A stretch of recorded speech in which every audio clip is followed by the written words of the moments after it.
One of the greatest failing in life is falling but not getting up.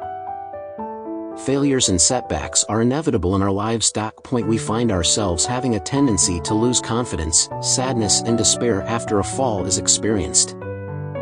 Nevertheless, the greatest misfortune in life is not the fall itself, but the reluctance to stand up again. In fact, falling down should be considered as a norm.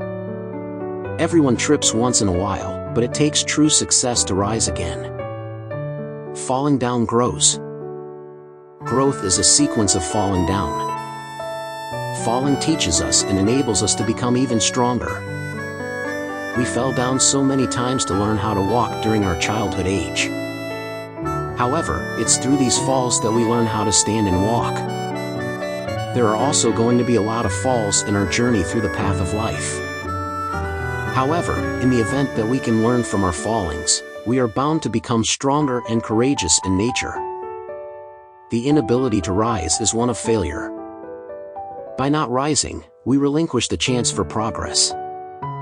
Any soldier who goes into the battle but is unable to rise and move ahead after suffering injuries will be taken prisoner or slaughtered by their enemies.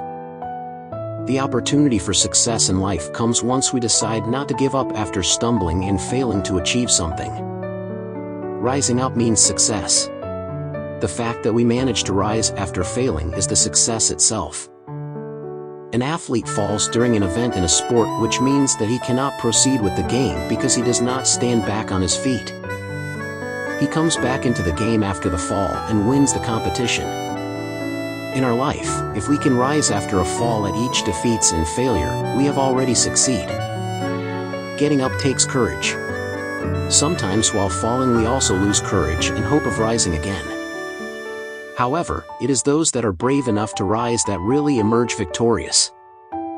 In the war ground, there is one thing that a soldier who gets severely hurt can do: rise again and fight back, and thus gain victory for his side. If only in our lives we have enough strength to stand up after we face downfalls and obstacles, we will overcome these difficulties and achieve victory. A major disappointment in life does not lie in a man falling, but his reluctance to arise. When we fall, if we are able to take lessons from them and stand on our feet again, we shall go ahead.